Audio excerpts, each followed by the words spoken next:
On this episode of the Ask Mike Reinold Show, I am joined by the physical therapy team of the Chicago White Sox, talking about some of the pros and cons of working with professional athletes. The Ask Mike Reinold Show. Helping people feel better, move better, and perform better.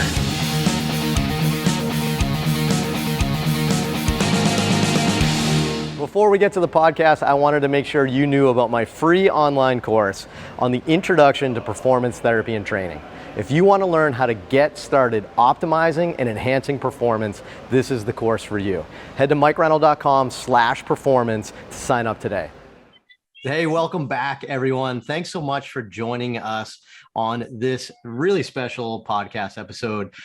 We've done similar episodes like this before. I know we've had a couple of people that are on this call in past episodes, but I'm really excited to get together with a group of really fantastic physical therapists that all work with me with the Chicago White Sox. So, a bunch of great people, obviously, all with the physical therapy background that are working in pro sports, and really wanted to get together and have an episode about talking about working with professional athletes, right? Because a lot of people say that's what they want, right? A lot of students, a lot of early career professionals think that this is, the thing that they want to get into with physical therapy.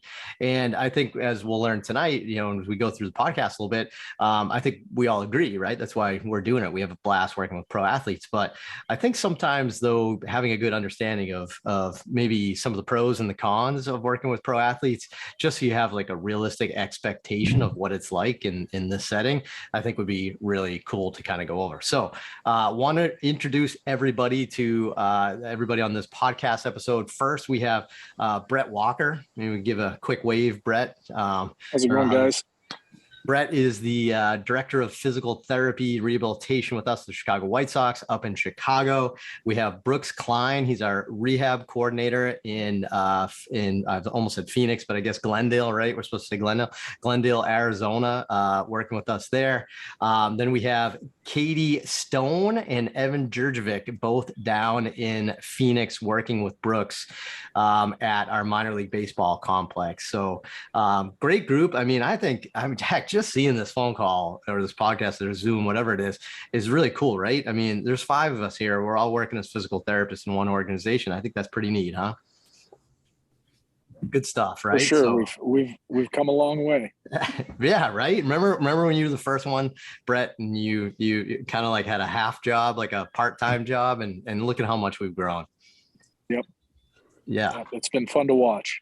Yeah, pretty neat. So I know Brett and Brooks and we got together in the past. We've done some presentations on like how to get into pro sports. But what I thought we talked about is a little bit more of an understanding of maybe what it is we do all day. So why don't we start with this? Why don't we start with let's start with Brett. Let's say, Brett, your physical therapist is your main role up in Chicago with our Major League Baseball team, right? Like, walk us through a day in your life, right? Like, we want to hear it all. Like, give us a good taste of what it's like to live in Brett Walker's shoes for a day. I think, of course, the days vary, but for the most part, when we're at home, you're up early, hanging out with the family, try to get as much family time in as you possibly can, and then off to work by probably 11:30, 12 o'clock, and going in, preparing, making sure you have your program set for the injured athletes and prepared for what you're going to do that day. And hopefully you can plan out a week or 2 weeks or more than that. From there, we'll usually have a meeting of our performance team. So that's strength coaches, that's our athletic trainers. Sometimes we'll get our pitching coaches, infield coaches, outfield coaches involved when need be. And then from there, you're kind of elbows deep, working with athletes from probably about 1 o'clock on up to game time. Sometimes we get a little break with BP. But a lot of times we're going out watching somebody throw or watching somebody run to see where they're at. And then once the game hits, usually I go see our head trainer and James Cruck, and we sit down and kind of hash out the day. What did we do well? What did we do poorly? And how can we improve tomorrow? And what do we need to do tomorrow? And then once the game's over, then it's all recovery from probably about, actually before the game's over, from about the fifth inning on. We're trying to get guys prepared for tomorrow. And then probably get home or leave probably 12 to 1 o'clock in the morning, and do it all again the next day. I love it. And you have the weekends off though, right? Oh, for sure. off at a baseball game. I used to always tell everybody the stat, but I think it's changed the last couple of years, but play 162 games in 180 days, right? My kids wear T-shirts that say 162 games in 185 days. Yeah. So yeah, you added 5 days. That's right. That's what they did last collective bargaining agreement. That's funny. It's impressive too. And, Brett's being pretty humble, I think, with some of that. I think, what's kind of interesting with what he said through that process, like he's not kidding. There's no downtime from like 11:30 when he gets there. You probably spend like at least an hour, like planning not only that day, but then it's almost like you look at each of the injured players and you say, where are they in their plan? Are they meeting their short-term goals? Are they meeting like the projections for the long-term goals? Like you spend, a good chunk of the day planning and meeting with all the other people within our department before you even start to get your hands dirty, right? Yeah. Yeah. And a lot of time it's sitting down, collaborating with those other individuals early. Hey, with the strength coach, hey, what are we doing here? How do you feel that we can get better at this?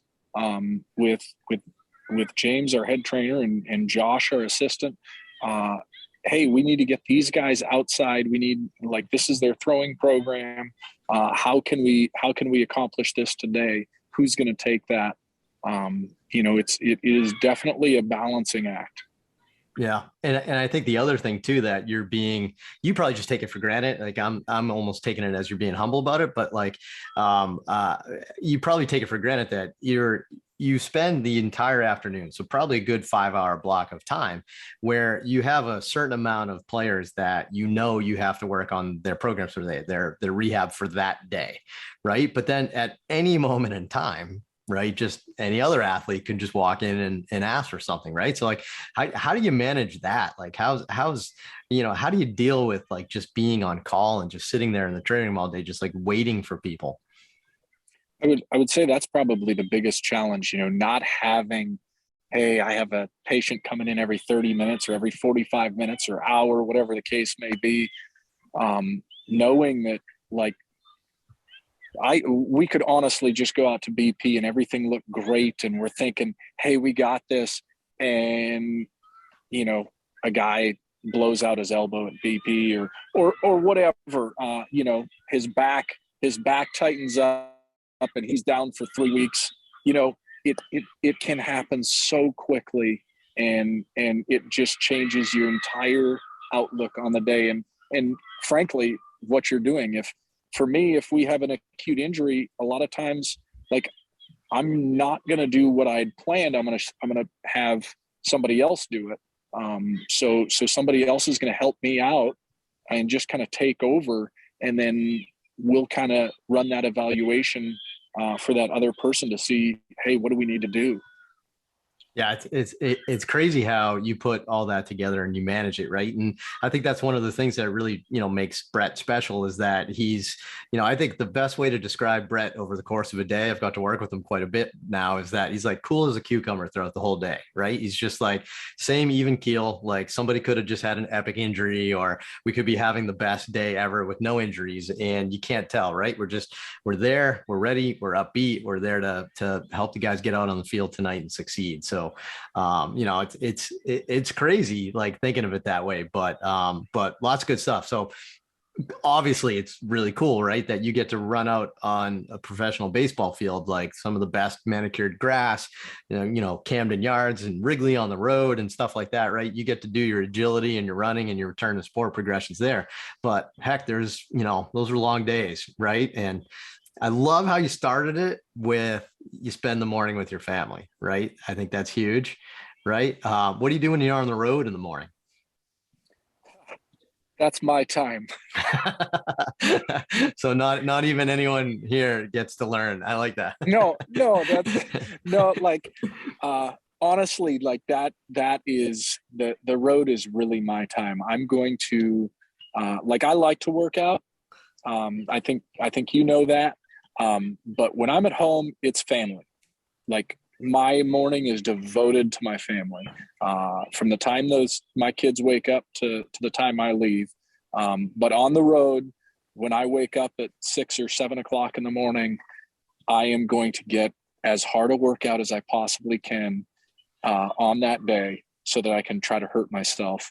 No, not really, but I just want to get a good workout in and then do things that help me heal. If it's meditations or even catching up on reading. I do a lot of reading and just trying to catch up on something that's going to help make me better. That's also where I start calling you and Brooks and try to make my phone calls so that I'm not interfering with things at home. Yeah, I love that. I love how you balance that, right? Everybody talks about like work-life balance, thinking it's just within a 24-hour period, but I like that, right? Like in the pro sports model, it's, you have a week that's heavy family and a week that's not, right? And heck, or you have 4 months a year that's heavy family and 8 months that's not. I mean, it's all about how you put it together. So I like it. So great snapshot. That's life in the bigs, right? What's it like down in Arizona for you, Brooks? I feel like your day is maybe a little bit more scripted, yet a little bit more hectic. Why don't you tell us about your day, Brooks, down at like a minor league rehab complex? Yeah, so I'm in Arizona year round. And I'd say I agree with you. I think it's a little bit more scripted because I can say, if the rookie league team starts at, they got a night game, we'll say 6 o'clock. I can bring in my rehab guys early, especially if they're not doing any on-field stuff. Let's say it's an acute injury, their recent post-op. Can bring those guys in early and give them a little bit more one-on-one treatment and kind of get them going and get them out before it's the second wave of rehab, which might be a little bit more late stage, and those guys are working towards on-field stuff where I've got to kind of get them ready, help out the Arizona athletic trainer, get the rookie league players ready too for the game. So we're kind of tag teaming all those guys and then get them outside so they can do their on-field work along with the weight room work too and all that stuff. So a little bit more scripted. I'd say once we get closer to the game, the model probably looks a little bit more like Brett.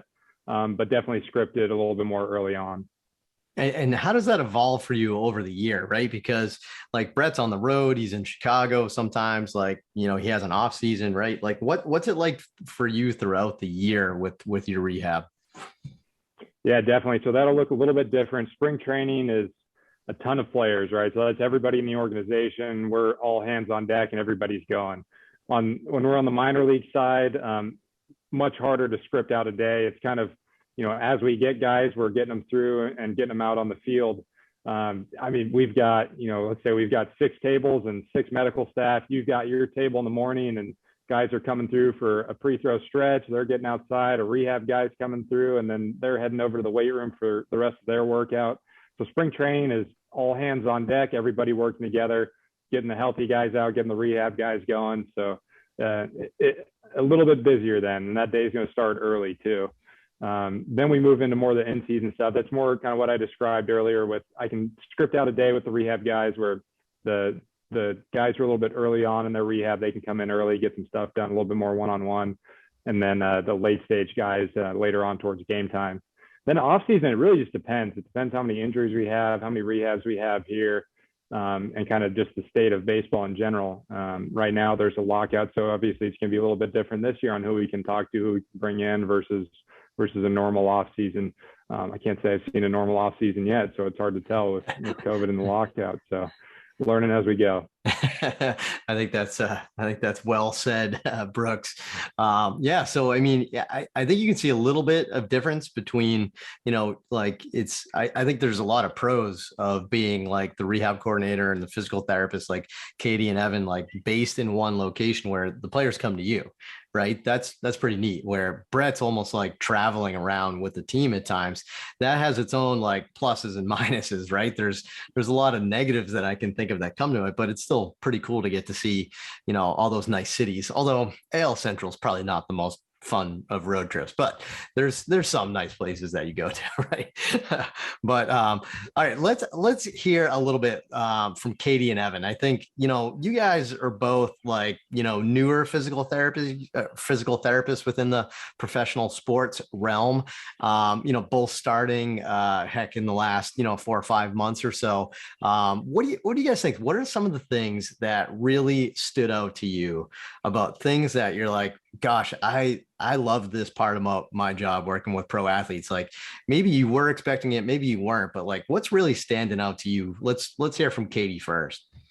I think the biggest thing for me, and I think I was expecting it because I'm also an athletic trainer, is just like not having to work within the constrictions of insurance is super nice, because you get to decide like, hey, one guy needs a little more time today. I can take my focus on him, and maybe somebody else needs less time, and you can kind of plan out based on that rather than like, oh, I got to meet this many patients an hour and I got to do this much documentation. Our documentation is also a lot better than the insurance-based documentation, so that's also another pro.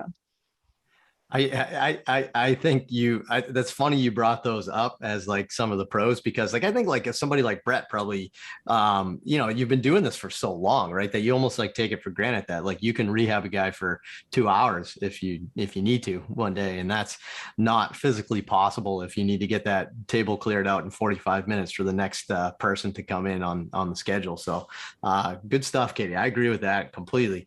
How about you, Evan? What do you think? I mean, obviously I think you love playing catch for a living, but like what is it that's really stood out to you so far? Yeah, of course. Always love playing catch, but just having a great appreciation for how elite that these guys are. When it comes down to it, there's normally right around 450,000 high school athletes that play baseball, and then about 0.5% of those guys end up getting drafted. And from the college level, from high school to college, it's about 7% of high school players go play college baseball. And from college to getting drafted is about 10%. So that is a very low, odds in order to make it to this level. So these guys are highly motivated. They want to return to play. They want to perform really well. And on top of that, they're very competitive and they love the game. On top of that, they're also getting paid to play baseball, which is also, a key component of them recovering and getting back on the field. Yeah, I love that. Right. I mean, so, putting what you and Katie kind of said together, I think that was awesome, right? Like that you don't have the limitations where you can give them as much resources as they need with time or whatever it may be. Right.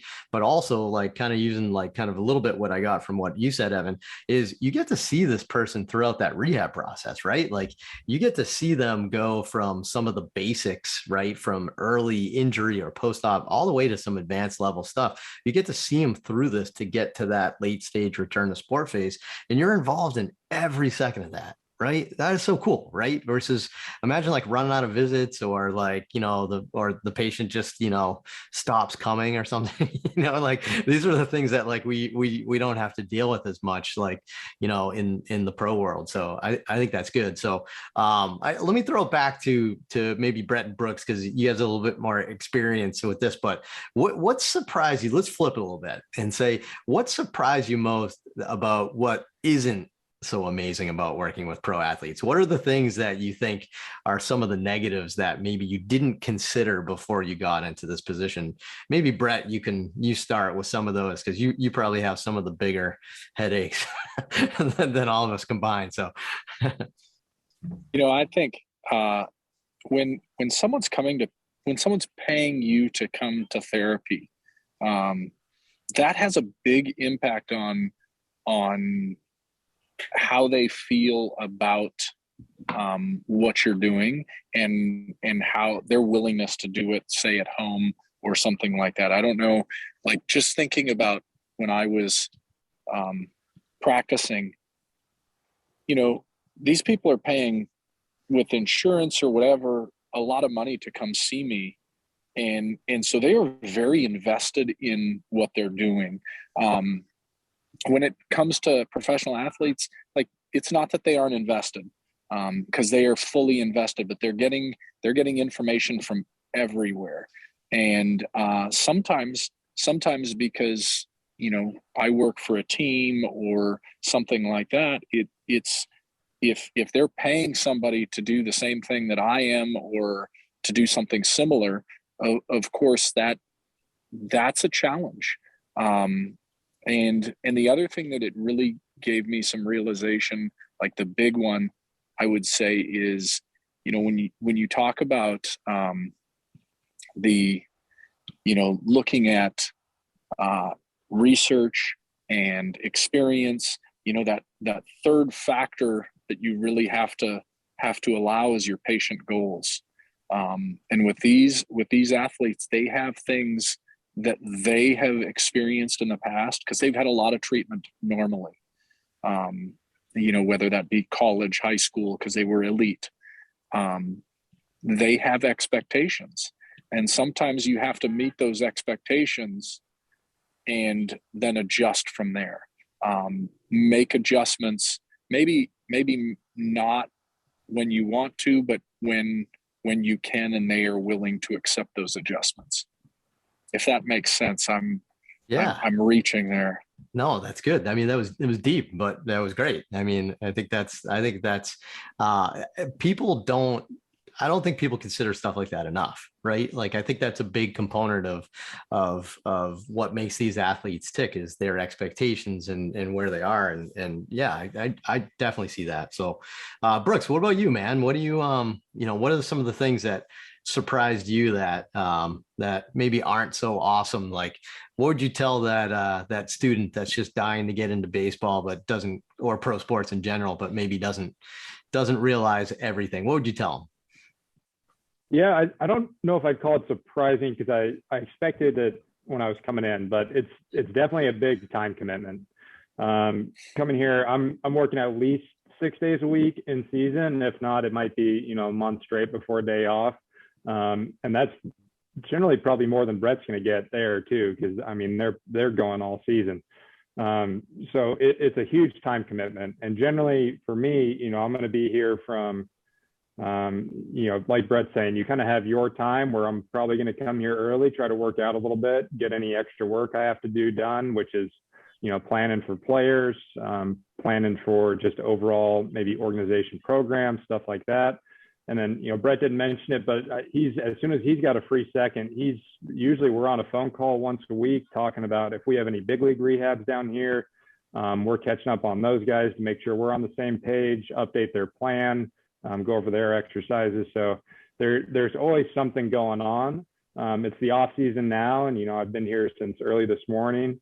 Again, working on off season programs, trying to talk to different professionals in the field about our shoulder program, our hamstring program, whatever it may be, while we're also working on presentations for winter meetings and getting other stuff ready. And here we are with a podcast too, because it's great to share this info with everybody. So there's a lot of demands, a lot of things pulling you in different directions, but I'd say it's still rewarding, but it's a big challenge too.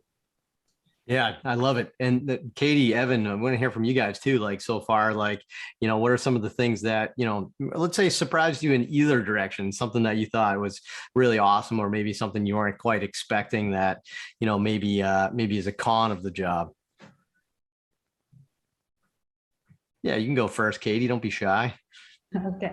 I think just like what Brooke said, I don't think it was surprising to me having an athletic training background, but like it is a lot of hours. So just like finding that balance, like Brett said, like with friends and family, and like really making sure you take out time to like call your mom, or I don't know, different things, because the hours are all over the place, so I think that, and I think for me, like a unique thing is like I'm the only woman that works out of our facility.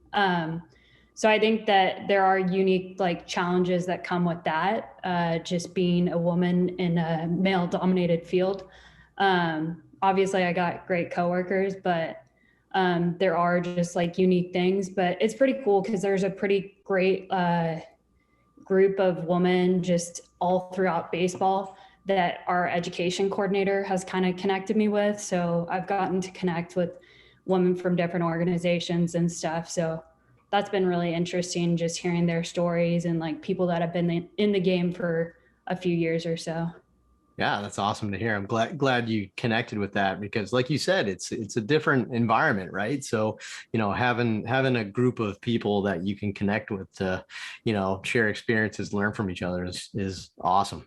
And then Evan, we'll throw it to you maybe to hear your last words before we start wrapping up this episode. But what do you think?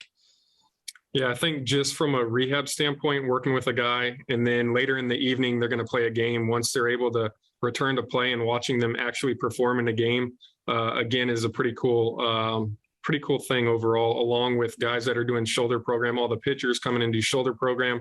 They do pre-throw stretch, and being able to see them perform on the field later in the day, I think that's pretty cool. Yeah, that's a good point too. Like that's something that most physical therapists don't get to do, right?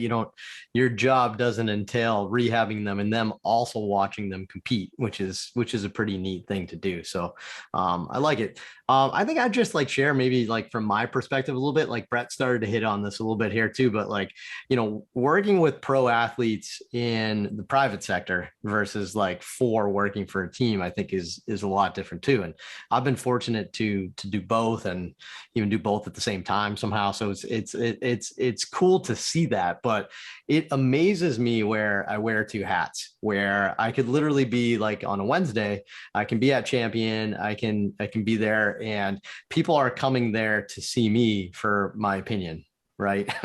Like they sought me out to hear from me what I think about something, right? Then I get on a plane, I fly to Chicago, and now all of a sudden the people are, they listen to your opinion and they're like, you know what?